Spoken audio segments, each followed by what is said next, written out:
Good evening, ladies and gentlemen. A very warm welcome to Leighton House, to this evening of music, story and poetry on the theme of the lover and the beloved. We hope that you enjoyed your refreshments before we started. You may have noticed that there was no strong drink on offer this evening. This is due to health and safety regulations. We showed the programme to the officer and he said he thought there was a possibility that some of you could become intoxicated with the words and the music that we have put together for you this evening.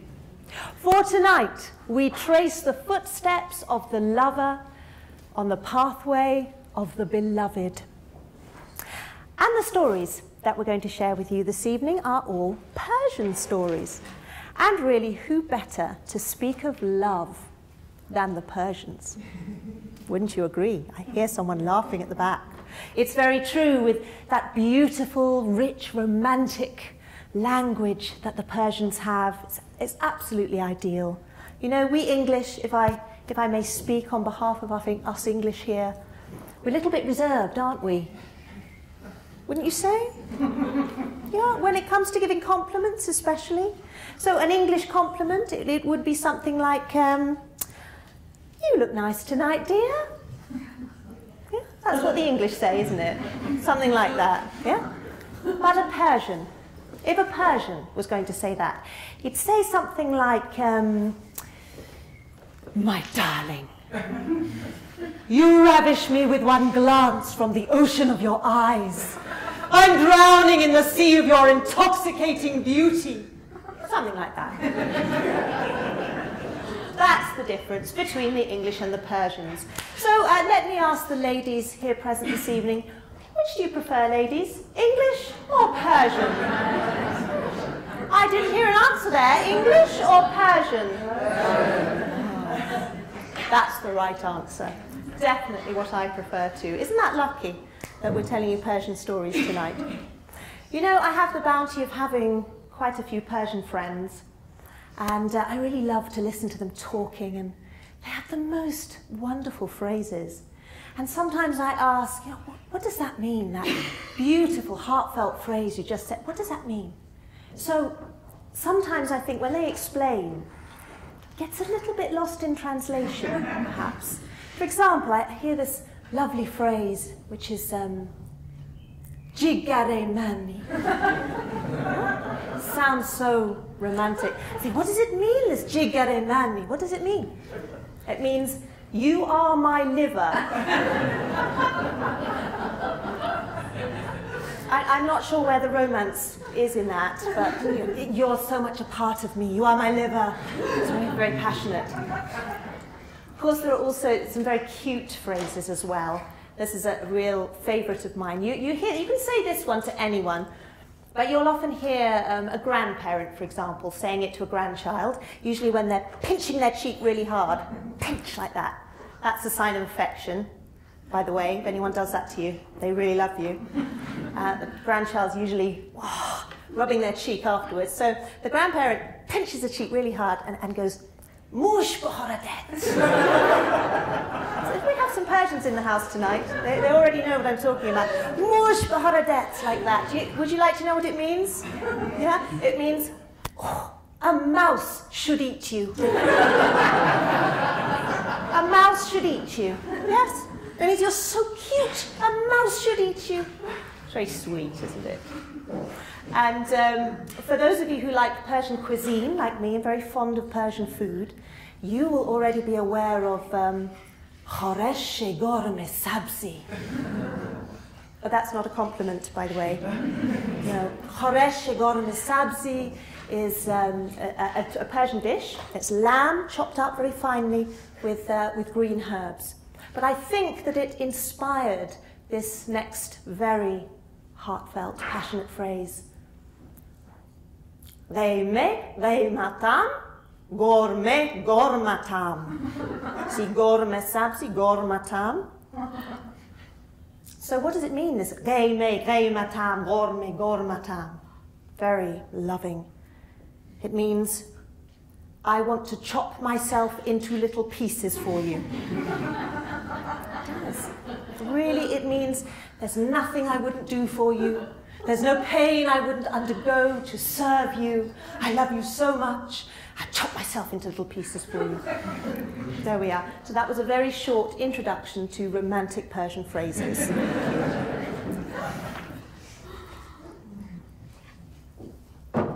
So, I think we're ready to start this evening. I'd like very much to introduce you to our musicians for tonight. Here on ney percussion we have Luai.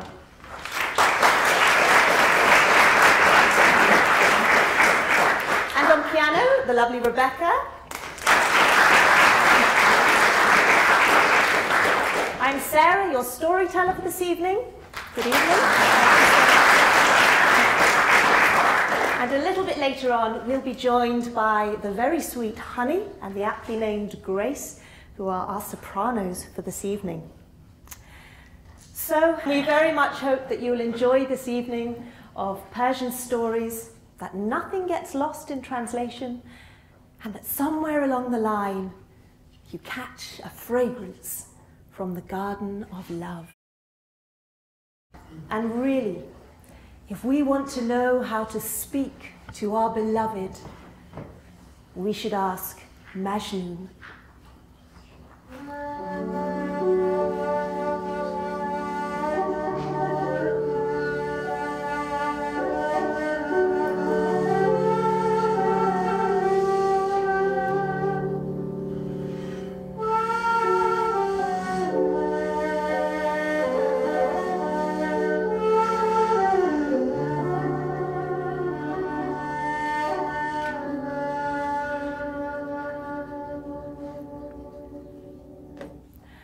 Layla and Majnun were childhood sweethearts, but as they grew, their love intensified. They were from different clans, but Layla's parents did not wish for her to marry Majnun, so they took her away. When he heard this, Majnun's heart lost its balance, and he wandered about the town like a madman. Indeed, the name Majnun means one who is mad, crazy with love. Majnun asked everyone he met, "Have you seen my Layla, my moon, the solace of my eyes? No? Have you seen her? Do you know where her family had travelled to?" But nobody could tell him where she had gone. And Majnun's friends, they all said, "Forget about Layla. There are plenty of girls in this town prettier than she was." But Majnun always said, if you looked through the gate of his eye, you would see nothing but the beauty of Layla. At last, he met an old letter carrier who, because he travelled over the mountains, the deserts, from town to town, knew where they had taken Layla. He told Majnun they had taken her far, far away, 100 miles away at least. And Majnun begged him, "Please, please will you take a message to her from me, my honor? Tell her that now she is gone, I cry, alas, alas, and I kiss the wind, hoping it will blow to where she is." "Yes, I will tell her," said the letter carrier. "And tell her that I beg to see her in my dreams, dancing alone on the roof of her house amidst the stars. I long to smell her jasmine hair. I long to touch her rose-like cheek, to blush at her ruby lips. Yes, yes, I will give her your message," said the old letter carrier. "And tell her I am drunk with love of Layla. I am intoxicated by her beauty, that no one is as drunk as I am in all the taverns of Persia. And ask her how a man who is drowning can find his way to the shore when all around him is the torrent of love." "I will tell her your message," said the old letter carrier, and he sighed, for he had once been painfully in love too. And he took his camel and he started to walk away. But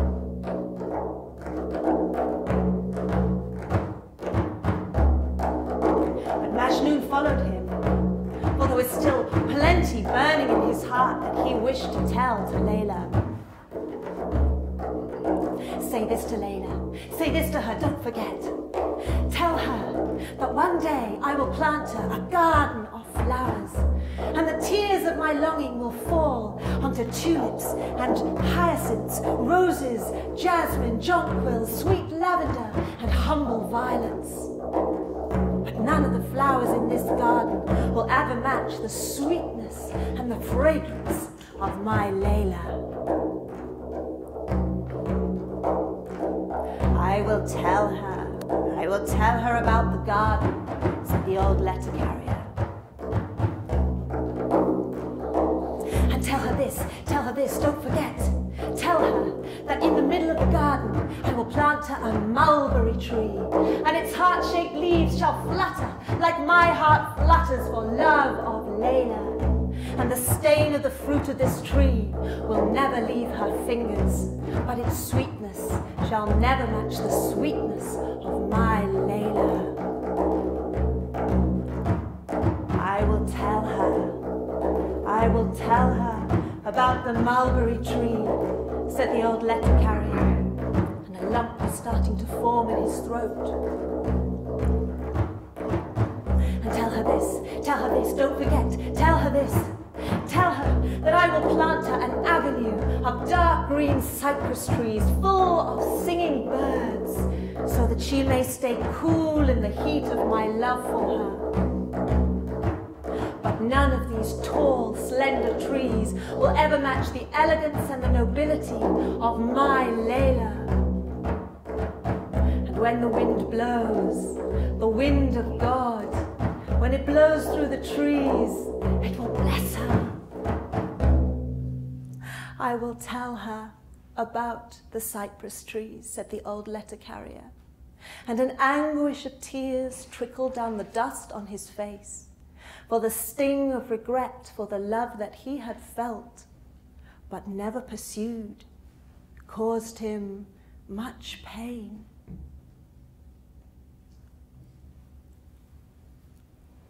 And so they walked together.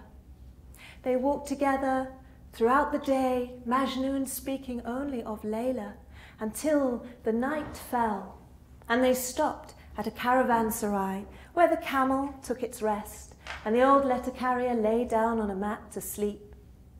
But still, Majnun did not stop speaking about Layla, even though the old letter carrier was fast asleep, snoring away.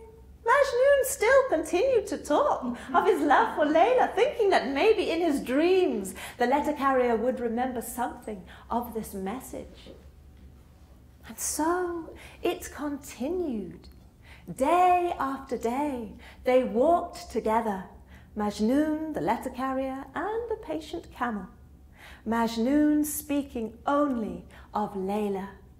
Layla, the beat of his heart, Layla on every breath, Layla in every step. He did not rest, he did not eat, he did not drink, he did not sleep, until they had walked 100 miles together. And they came to the outskirts of the town where Layla was, and the old letter carrier said, "Stop, go no further. I will take your message. Go and rest in that old building." For Majnun, it was dusty, disheveled. He was trembling and crazy. So Majnun went to rest in the old building. And when he got to the building, he realized he'd finally stopped speaking of Layla, and he noticed, oh, how parched with thirst he was. But there was nothing to drink. Nothing except for stale rainwater in an old trough. So he drank his fill. And then he lay down, to rest. He was so tired. But as he lay down, He realized his feet. The soles of his feet were pointing, and he wondered, could they be pointing towards Layla was? How insulting that would be if he was pointing her feet towards where she was. And so he got up and he moved around a little and he lay back down again. But then the thought crossed his mind, perhaps, what if Layla could be in this direction and my feet, how insulting that would be, how insufferable. And he got up and he turned around completely and he lay down again. And then he sat up again. For he realized he did not know in which direction Layla was. And it was possible that by lying in any direction, he could insult her. What was he to do?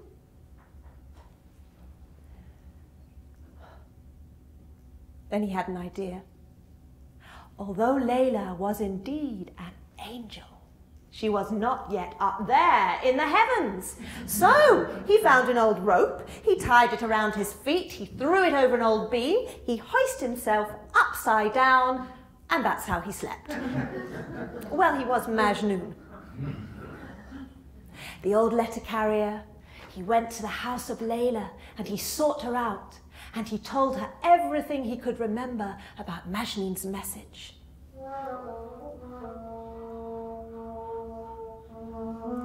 He told her about the garden. He told her about the mulberry tree. He told her about the avenue of cypress trees full of singing birds. He told her the 1,000 expressions of love that Majnun had spoken about on their journey together. And he said, surely Majnun was a lover without compare in the whole world. He had walked 100 miles, speaking only of Layla. Layla, the beat of his heart, Layla on every breath, Layla in every step, not eating, not sleeping, not drinking, not resting, until his body was worn to a thread. And when Layla heard this, her soul was sadder than 1,000 love songs, and she wrung her hands and she said, oh, my poor Majnun, what must become of him? Nurse, what must happen to someone who walks 100 miles in such a way? And the nurse said, what? Surely he must die. No, my poor Majnun. The madness of his love will be his undoing, oh nurse. There must be some way of saving him. Can you not think of anything? Well, there is one thing I have heard, and it is this, that he must drink his fill of stale rainwater, and then he must hang himself upside down by his feet for a long time. Aye, that might just save his life. And so it was that God, who is himself love, guided Majnun to his beloved. And everything that happened to Majnun happened for his benefit. And so it is that love is the healer of its own wound. Love is the pain, but love is also the remedy.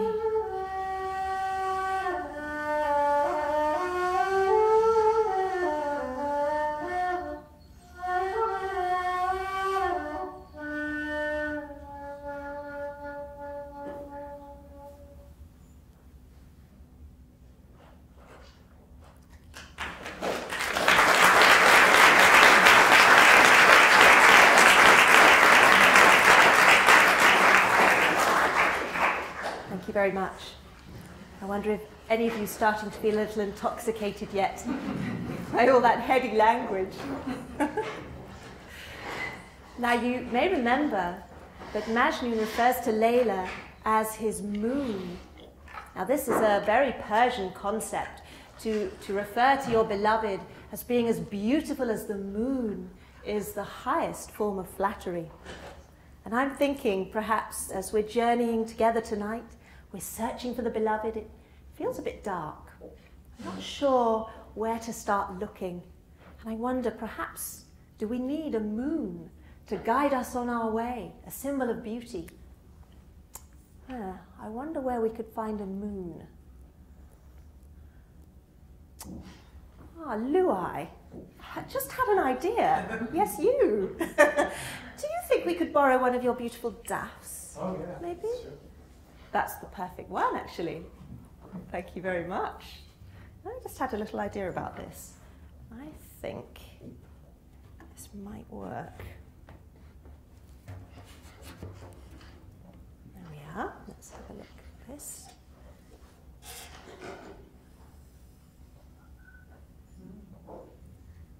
There. A luminous moon. Love waxes and wanes like the moon, but our moon is full tonight. And you know, if we're really going to get very Persian about this evening, I think we need something else. As well as our moon, I think we need a nightingale in a rose garden. This is very Persian, is it not? Yes, this theme of the nightingale in the rose garden, it really weaves through all of Persian literature. It's very beautiful. Where are we going to find a nightingale, do you think? I think we're going to have to charm one to come and sing for us. And this is how we're going to do it. We're going to ask the nightingale very nicely in Persian. Ready? So you're going to charm the nightingale. So I want you to say after me, A. A. That's about half of you saying A. It's very simple. First letter of the alphabet. Everyone to say it. Are you ready? A. Beautiful. Now try this. Parandeye. Parandeye. Beautiful. Kuchelu. Kuchelu. Very nice. Behun. Behun. Oh, you're marvellous. Do you know what you're saying? You're saying in a very poetic way, oh little bird, sing. Right? Shall we say it all together and we'll see what happens? Ready? Ey parandeye kuchelu behu. No? I don't hear. Do you hear anything? No? You know, I think we need to say it with a little bit more Persian passion and commitment. Ready? Shall we try it again? Here we are. Ey parandeye kuchelu behu.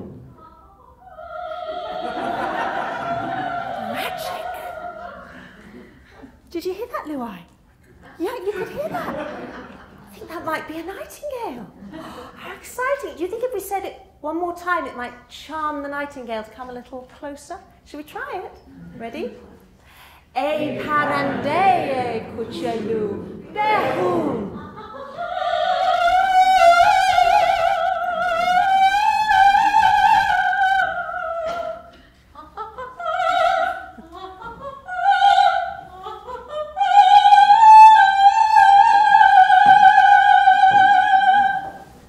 Here we are.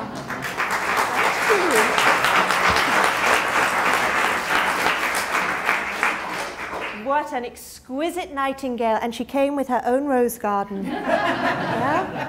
It was very kind of you, sweet nightingale. Now, nightingale, we need some help. We're looking for the beloved. Do you think you could help us? Do you think you could ask the moon to help us? Perhaps you could sing. Perhaps you could sing something like this.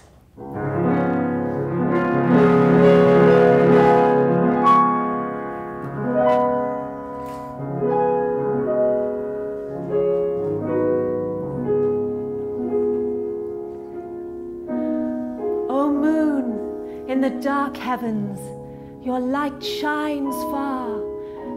You roam around the world looking into people's houses. Moon, linger for a moment. Tell us where the beloved is. Tell us our arms are reaching out to him, hoping he will dream of us. Moon, do not fade away.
There was once a lover who had sighed for long years in separation from his beloved and wasted in the fire of remoteness.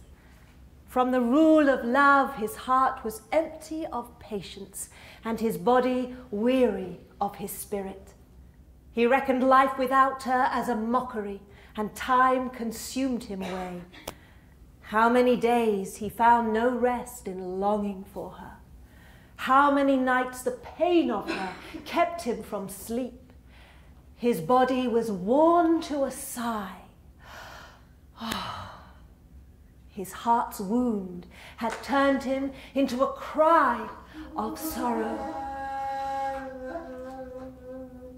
He had given 1,000 lives for one taste of the cup of her presence, but it availed him not. The doctors knew no cure for him, companions avoided his company. Yea, physicians have no medicine for one sick of love, except the favour of the beloved one deliver him.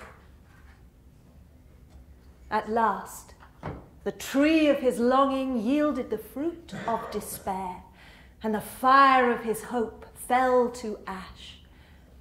Then one night, he could live no more, and he went out of his house and he made for the marketplace.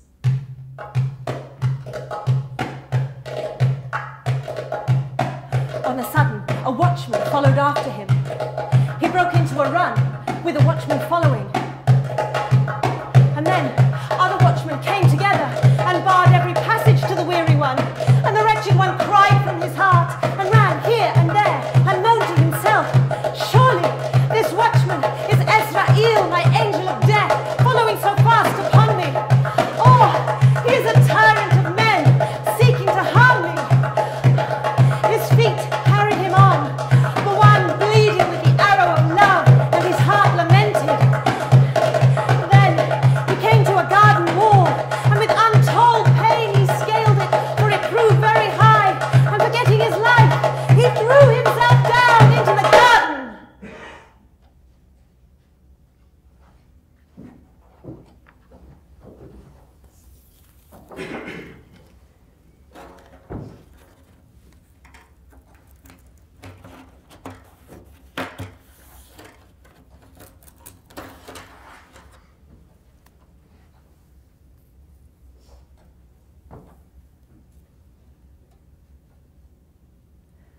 And there he beheld his beloved, with a lamp in her hand, searching for a ring she had lost. When the heart-surrendered lover gazed on his ravishing love, he drew a great breath, and he raised his hands in prayer, crying, "O God, give thou glory to the watchman, and riches and long life." For the watchman was Gabriel, guiding this poor one. Or he was Israfil, bringing life to this wretched one.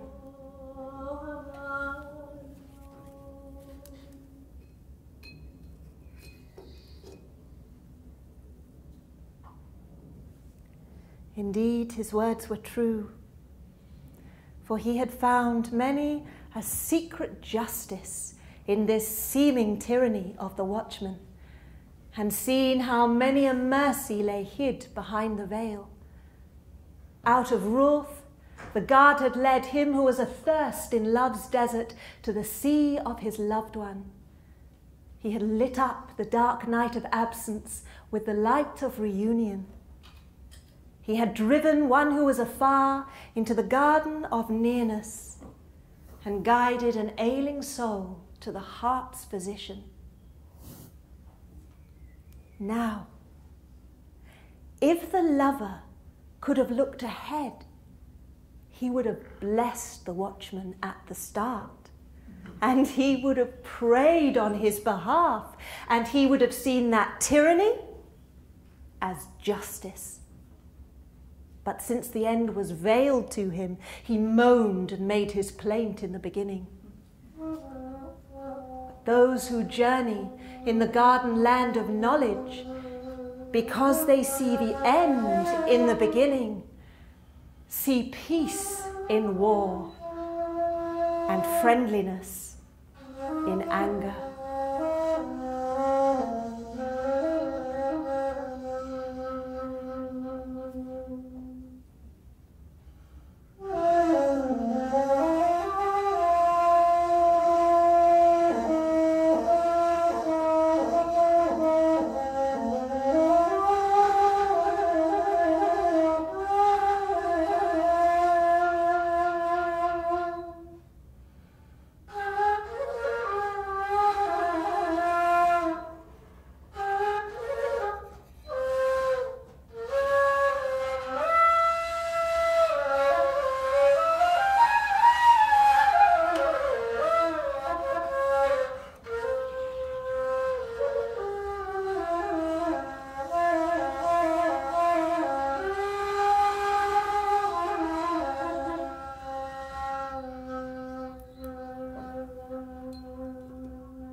"700 years ago, in the city of Shiraz, a young man worked in a bakery. Now, he'd worked there since he was a young boy, pounding and kneading the dough with his hands amongst the hot bread ovens. The smell of the baking bread and the warm toasted seeds drifted through Shiraz at dawn. In his head was the rhythm of the poetry of Sa'di and verses from the Quran. He knew 14 different versions of the holy book by heart, for his name was Hafez, which means the memorizer. One day, the young boy who delivered the bread for the bakery was sick, and Hafez was asked to take the basket and go and deliver the bread. So he took the basket, he started to trudge through the streets to the prosperous quarter of Shiraz. He opened the gate to a particular mansion, he started to walk up the path, but as he approached, the bread basket dropped from his hands. he stood there, transfixed. For there, on the balcony above, was the most beautiful girl he had ever seen. His heart began to beat faster. Was she a vision or was she real?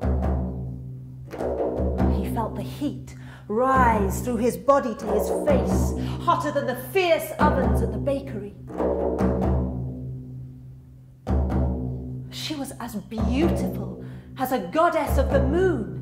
Her long black hair fell in curls down to her hips, her soft lips parted in a half smile. She was utterly dazzling. Hafez had fallen in love. He had fallen in love so deeply he would never get out of it again. Her beauty had etched itself on his heart, never to be removed. He was drowning in a sea of love before he even knew what love was. He found out that the name of the girl was Shake Nabat, which means stick of perfect. Sugar lump cane, whatever you like. Crystallized sugar on a stick. Shake Nabat. Oh, she was sweet. The sweetest perfection he had ever seen. Hafez, on the other hand, was short, ugly, and covered in flour. A quest for her was hopeless. But he could not stop thinking about her. She was from a wealthy family. She was even engaged to a prince of Shiraz. But the vision of her standing there, ethereal on the balcony at dawn, would not leave his mind. Everywhere he went, he thought about her. At work, as he pounded and kneaded the dough, the heat of his aching desire mixed with the smell of the baking bread and pervaded the streets. Those who smelt it went home immediately to woo their lovers. A fire had been lit in his heart. His hungry lips could not be sealed. The fervour of his passion poured forth into poetry, verses of love and longing that were so beautiful that soon all of Shiraz was reciting these poems. You could hear them in the coffee houses, in the alleyways, in the bazaars. Love poems, all in praise of the beautiful Shake Nabat.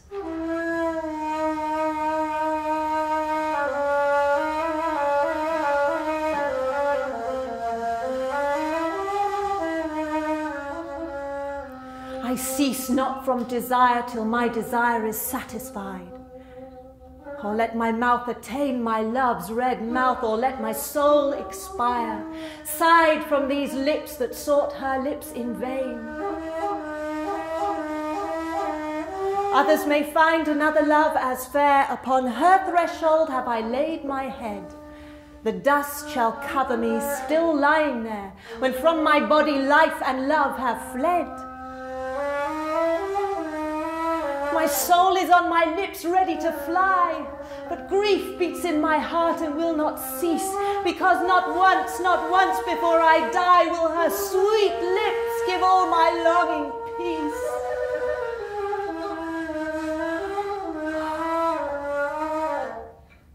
My breath is narrowed down to one long sigh for a red mouth that burns my thoughts like fire. When will that mouth draw near and give reply to one whose life is straitened by desire?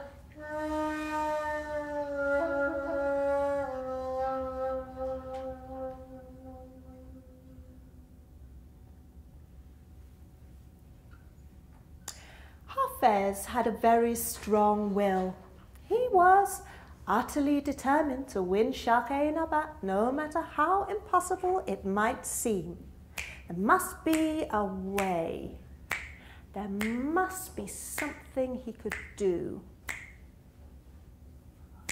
Then he remembered the promise of the mystic Baba Kuhi of Shiraz.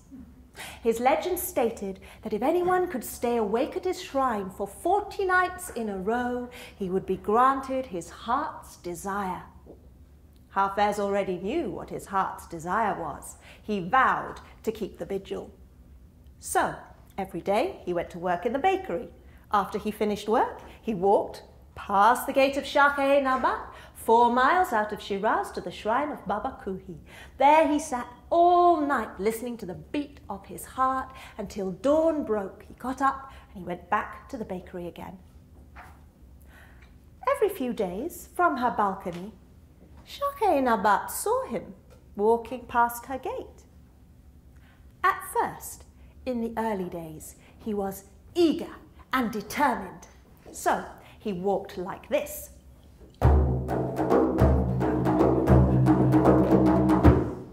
Then, as the days went past, he grew a little weary, but he was still determined. So he walked like this.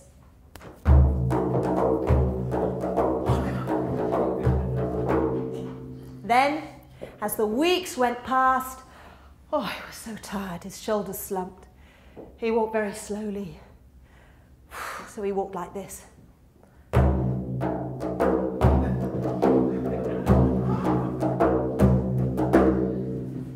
And then, as a whole month walked past, with no sleep for a whole month, he could hardly walk in a straight line. He staggered about as though he was completely drunk. And so he walked like this.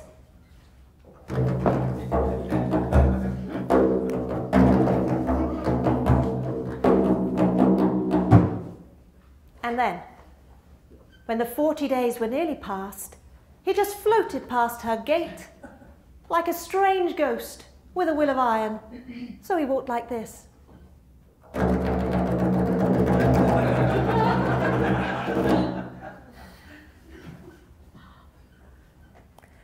On the 40th night of that lonely vigil, in the very darkest part of that night,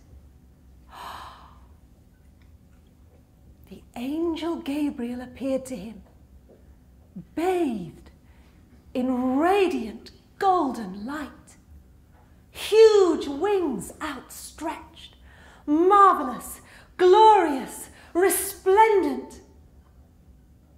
The angel asked Hafez, "What is your heart's desire?"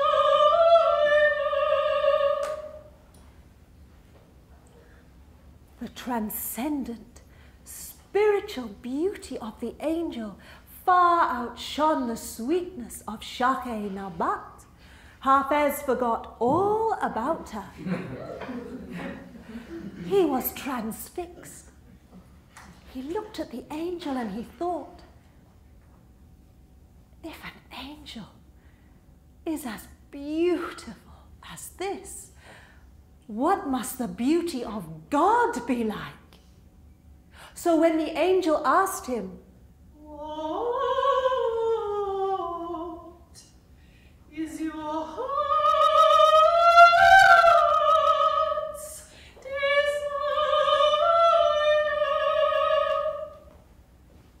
Hafez said, "I want God." The angel told him to go to a certain street in Shiraz, to the house of the fruit and the perfume seller. There he would find a spiritual teacher who would help him to see the beauty of God. As though he was in a daze, as though he was still dreaming, Hafez got up and he walked back to Shiraz. He found the street the angel had talked about. His heart felt so full of peace. He was full of joy. He entered the house. He found his teacher. He offered himself at once as his student, promising to serve him faithfully. From that day on, his desire was no longer for the beauty of Shah-e-Nabat, for he saw in her only the reflection of God's beauty. His burning desire was no longer for her, but for divine love.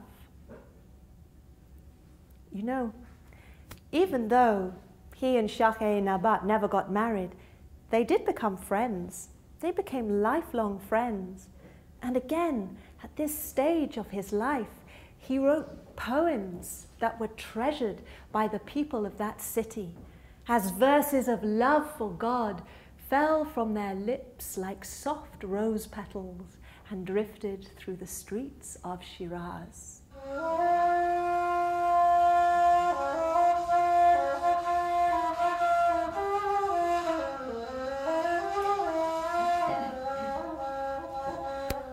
Thank God you have shown me your face. Like the sun, your beauty has blinded my sense of destiny and given me sight. In the gallery of my heart, I have been painting portraits of loneliness in colors that predict the day when you will come. When the sun beats hot on my head because of your love, the pure bird of destiny throws his shadow on me to keep me cool. I needed this respite of joy for my aching heart. I heard the rumor you were coming, so I have been busy saying prayers. Oh, beloved, knock hard on the handle when you finally come to my door. I have left the light on in the window, and this house is meant for you.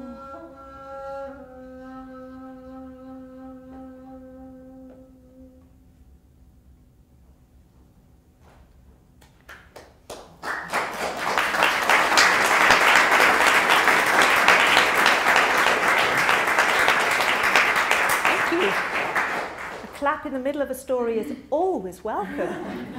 But now I will continue, because you know, for 39 years, Hafez went to the house of his spiritual teacher.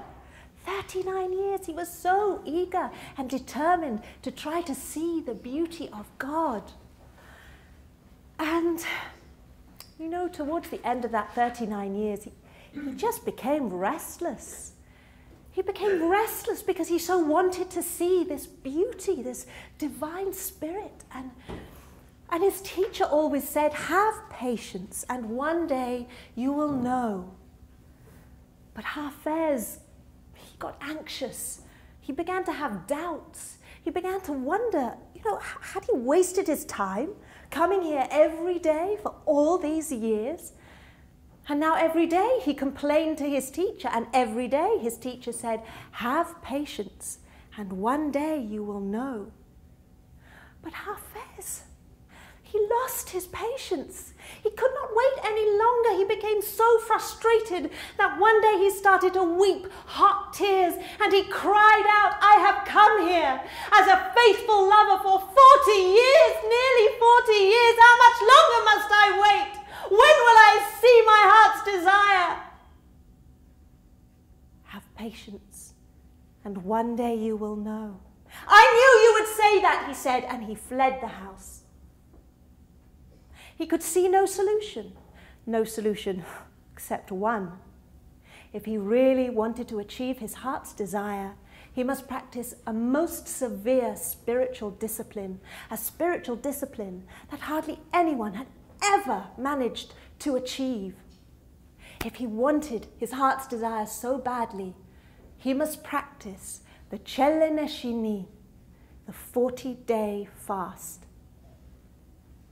Taking a piece of chalk, he drew a circle around him on the ground, and he sat down in the middle of it. There he would stay for 40 days, not sleeping, not eating, not drinking, not moving. Time passed.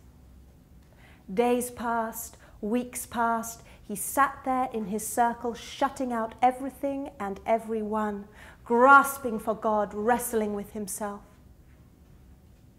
On the 40th night of that vigil, in the darkest part of that night, the angel Gabriel appeared to him in shining light. It was real. It was all true. He had not dreamt the angel all those years ago. His heart flooded with gratitude. The angel asked him, "What is your heart's desire?"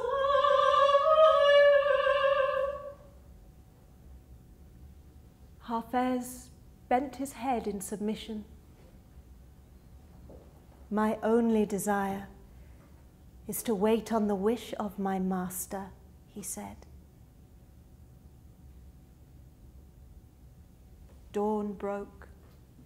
Hafez rose and he went back to the house of his teacher. As he approached, his teacher came out to greet him, bearing in his hands a goblet of wine.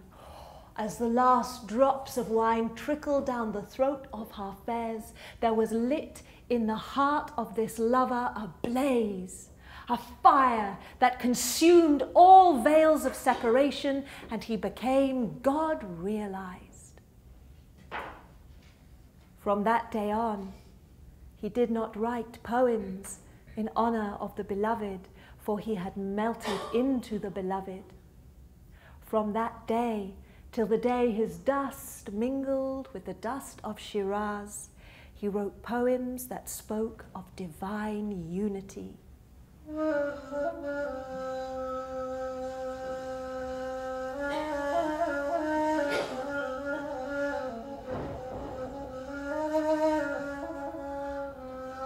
Where are the tidings of union, that I may arise?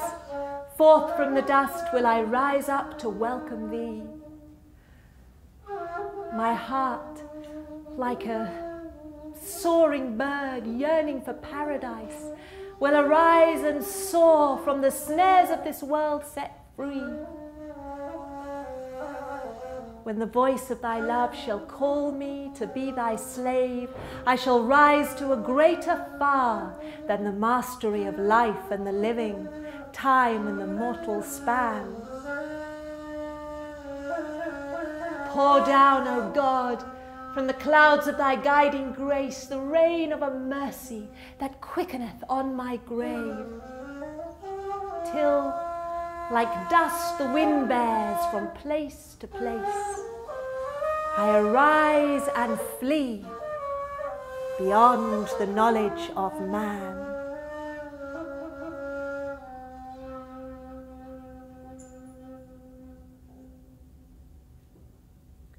Hafez had wanted to be buried in a sacred burial ground, amidst a garden of roses beside a shining river.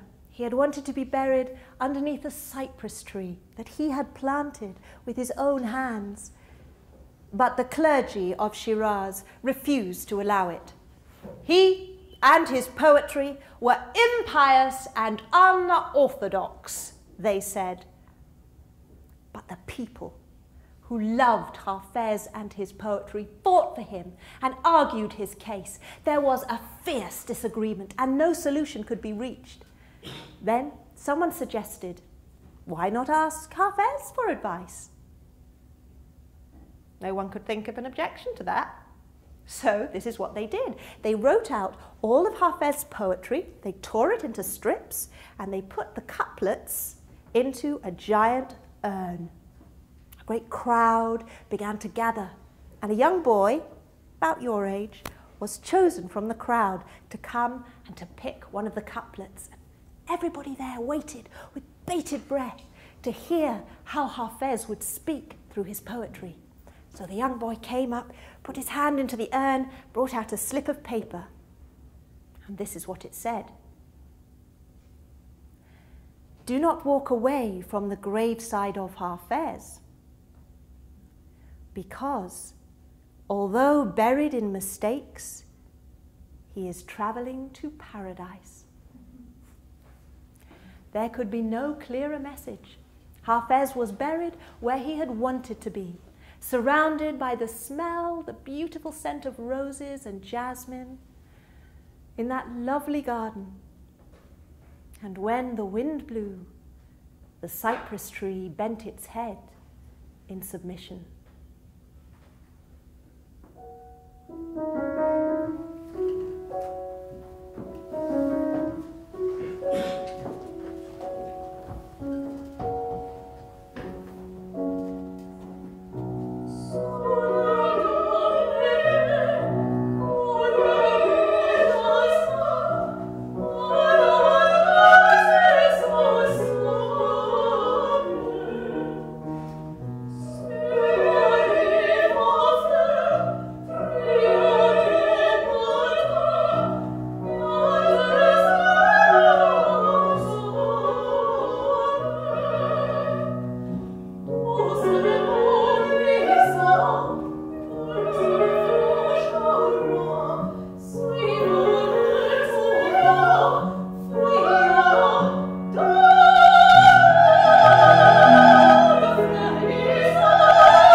Wonder what happened to the spirit of the verses that Hafez wrote in praise of God that fell and continue to fall from the lips of the people of Shiraz. I like to imagine that maybe they made a carpet for the beloved to tread on. For 500 years after the death of Hafez, which would be 170 years ago from where we are now, there came this story.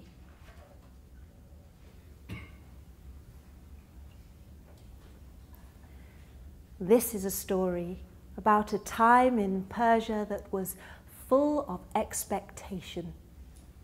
The sages and the seers of the age had predicted the appearance of a holy figure, the promised one.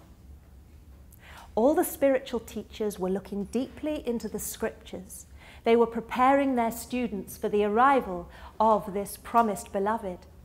And all the students, they knew that this holy figure would not be obvious to everyone. So they were praying, they were meditating deeply. They were trying to open their inner eye to perceive the promised one. And it was likely that this holy figure was already amongst them. And so they were always looking at each other. And they were looking at their teachers and they were wondering, could they be the one?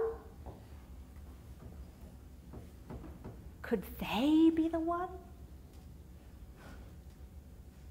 Mullah Hussein was one such student, and he had devised his own way of testing when he thought he may have found the promised one. This is what he would do. When he found a likely person, he would ask them to reveal a commentary on the Surah of Joseph, which is a chapter in the Quran. It's full of hidden meanings. Sayyid Kazem was the teacher of Mullah Hussein. And Sayyid Kazem was such a wise and kind man. He was full of profound insights and deep knowledge. He was so respected by his students and so loved that many of them looked at him and wondered, could he be the one? And Mullah Hussein thought so too. And one day he dared to ask Sayyid Kazem if he would reveal a commentary on the story of Joseph. But Sayyid Kazem said it was beyond him. He, that great one who comes after me, will, unasked, reveal it for you, he said. Such a comment must have caused Mullah Hussein to wonder greatly. Sayyid Kazem was very fond of his student. Although Mullah Hussein was very young, he was full of capacity and he was immediately obedient to any command. He never waited for fear or doubt to cross his mind. For this reason, towards the end of his life, Sayyid Kazem asked Mullah Hussein to go on a special mission. It was a very difficult mission. It lasted several years. And when, finally, Mullah Hussein returned triumphant, he was just too late. His beloved teacher was dead. Mullah Hussein's heart was very heavy at this sad news, but still he burned to know. What did Sayyid Kazem say before he died? What were his instructions to us? Where should we go? What should we do? The students all told him, repeatedly and emphatically. Sayyid Kazem told us to leave our homes, to go out in search of the promised one. He said the object of our quest was now revealed and that nothing except prayerful endeavour, purity of motive and singleness of mind would burn away the veils that separated us. But Mullah Hussein looked at them all in astonishment. Well then, what are you all still doing here in Kerbala? He said. One by one they made their excuses. Well, there is so much to discuss. Well, we thought we should stay and look after the children of our teacher. Well, such is our respect for you, Mullah Hussein, that were you to claim to be the promised one, we would all unquestionably submit. God forbid, said Mullah Hussein, that I who am but dust should be compared to him who is the Lord of Lords. And immediately he went out and he started to prepare for his quest. Mullah Hussein took himself to a mosque, and for 40 days he prayed and meditated deeply, opening his heart to God, asking for blessings and guidance on his journey, preparing himself spiritually for the task ahead. The other students were so impressed at him, so inspired that he had immediately gone, that they followed him to the mosque. They wanted to ask him, where are you going? How are you going to start looking? How are you going to do this quest? But whenever they found him in the mosque, he was in such a profound state of prayer. It was quite improper to disturb him. When the 40 days were over, Mullah Hussein took his nephew and his brother, who were both students of Sayyid Kazem, and together they started the quest. They had no idea where they were going, but Mullah Hussein's determination and desire was like a burning arrow of love scorching through the darkness, seeking its target. Led only by instinct and intuition, they travelled first to Bushir. Travelled to Bushir by boat. And then from Bushir, they went over the mountains, drawn as if by a magnet, to Shiraz. On the journey, Mullah Hussein turned over in his head the difficult, abstruse teachings of his master, trying to fathom some clue. He wrote down pages of questions in an essay in his notebook. From Bushir, they travelled over the forbidding mountains. The way was very difficult, and often they had to dismount and walk behind their animals. Months passed, and months passed of this hard journey over the dry desert places and the arid lands where only the nomads wandered, until finally, over the mountains, the vista opened up before them, and there below them was the city of Shiraz. There with its blue-domed mosques, its beautiful gardens, its springs of water, its cypress and its pine trees. At last they arrived at the gate of the city of Shiraz. They were dusty, dishevelled, exhausted from their journey. Mullah Hussein said to his companions, "Go on." He would join them later for evening prayer. What thoughts, what anxieties must have plagued his mind as he paced up and down outside the gate of that city. What if he never found the beloved? What if he could not see clearly enough? What if it was too late? He prayed, asking God to help him. Looking up, his eyes fell on the face of a radiant youth, smiling in welcome. The youth wore a green turban, a sign that he was descended from the Prophet Muhammad. The youth seemed to know him. He welcomed him like an old friend, inviting him to go to his house and refresh himself after his journey. He was gentle, but strangely compelling, dignified and calm. Mullah Hussein assumed he must be a student of Sayyid Qasim, sent to welcome him. So he followed him through the streets to a quiet corner of Shiraz, to a modest house. As Mullah Hussein stepped over the threshold, his heart surged with joy. At last he felt perhaps his prayers were being answered. Perhaps he was being guided. Perhaps this visit to the first house in Shiraz would bring him closer to the object of his quest. The youth asked for water to be brought, and he helped him to wash his hands and feet. He called for the samovar, and he made him tea with his own hands. Mullah Hussein was overwhelmed by these acts of kindness. But when he had finished his tea, he remembered his companions, and he begged leave to go and join them. But the youth looked at him and said, "Surely you must have made your return dependent upon the will and pleasure of God. It seems that his will has decreed otherwise.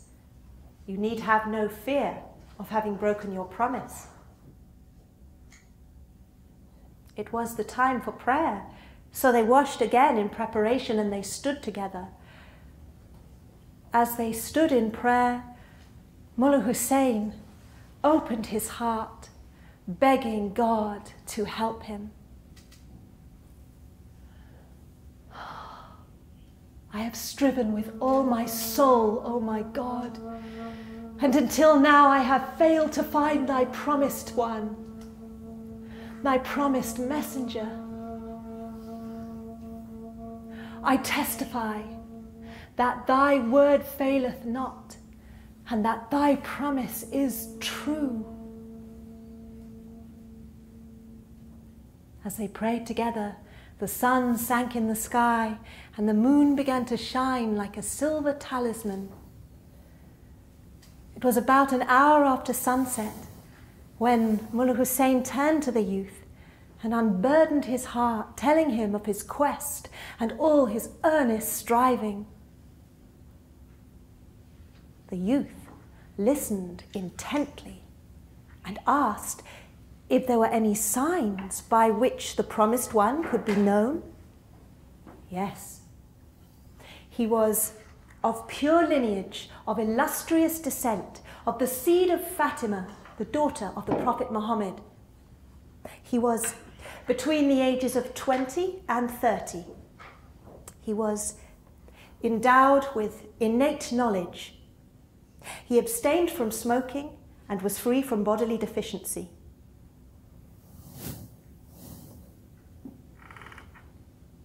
There was a pause, like the calm before a storm.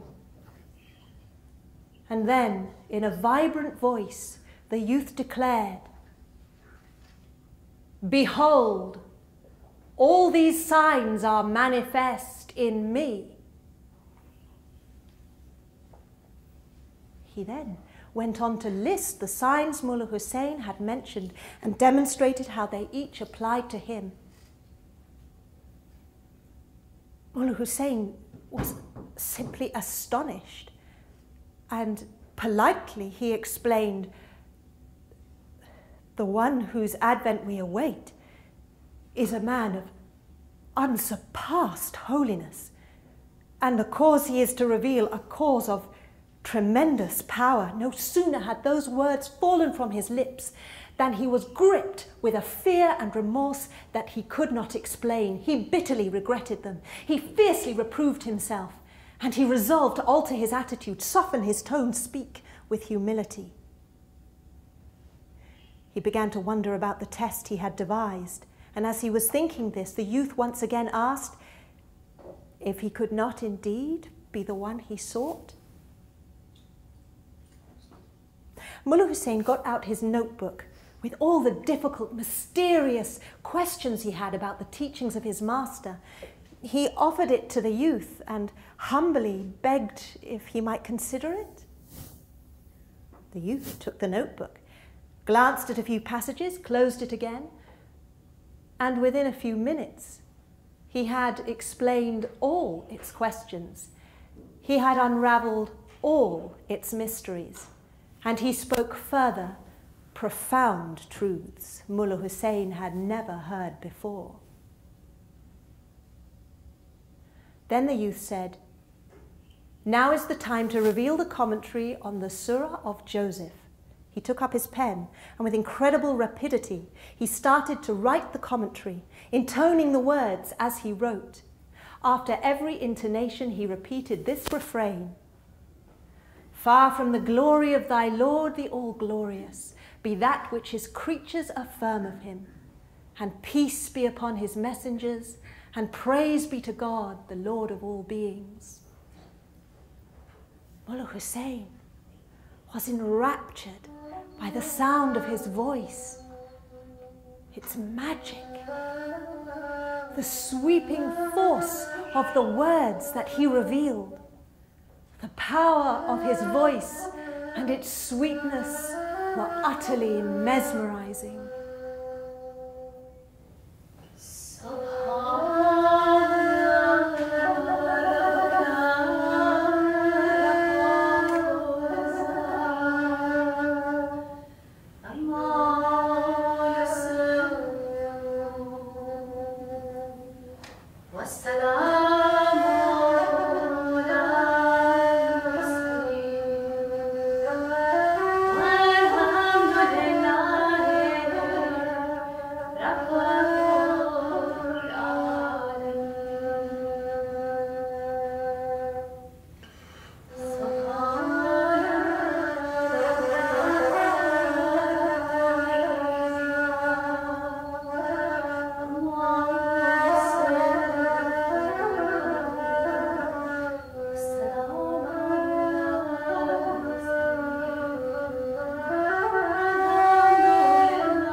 Mullah Hussein had fallen into a kind of ecstasy, where all he could hear were the words, "Peace, peace, praise be to God, Lord of all beings, peace, Glory be to God on high. He fell into a kind of ecstasy. He became completely oblivious of time and space, until suddenly the call of the muezzin, summoning the faithful to morning prayer, broke the spell of the voice. And at last he remembered his companions, and he rose begging leave to go and find them. But the youth just smiled and said, "If you leave in such a state, whoever sees you will assuredly say, 'This poor youth has lost his mind.'" Mullah Hussein had become Majnun. Their extraordinary encounter continued all through the night as the city of Shiraz slept, utterly unaware of it, until the first light of the new day shone across that city, and the youth addressed himself to Mullah Hussein, saying, "O thou who art the first to believe in me, verily I say, I am the Bab, the gate of God, and thou art the Bab-ul-Bab, the gate of that gate." His words struck Mullah Hussein like a thunderbolt. He felt numb. He felt dazzled by overwhelming splendor, crushed by enormous force. Joy, awe, and wonder stirred in the very depths of his soul as the words of the Bab penetrated his consciousness. He felt utterly transfigured, full of such a power and courage that the universe felt like a handful of dust in his grasp. As he left the house of the Bab that morning, as he stepped out of it into the dawn of a new day, he felt as though he was the voice of Gabriel calling aloud to all mankind, "Awake! For lo, the morning light has broken. Arise, for his cause is made manifest. The portals of his grace are open wide. Enter therein, O peoples of the world, for he who is your promised one is come."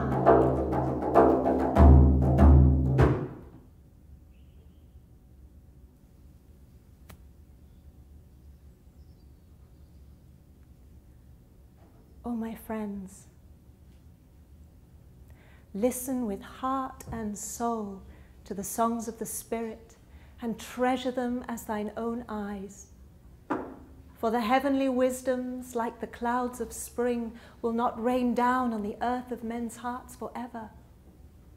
And though the grace of the all-bounteous One is never stilled and never ceasing, yet to each time and era a portion is allotted and a bounty set apart, this in a given measure.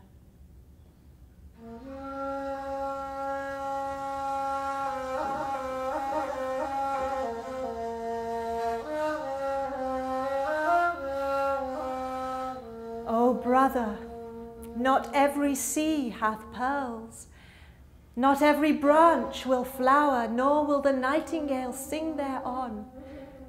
Then, ere the nightingale of the mystic paradise repair to the garden of God, and the rays of the heavenly morning return to the Sun of Truth, make thou an effort, that haply in this dust heap of a mortal world thou mayest catch a fragrance of the everlasting garden, and live forever in the shadow of the peoples of this city.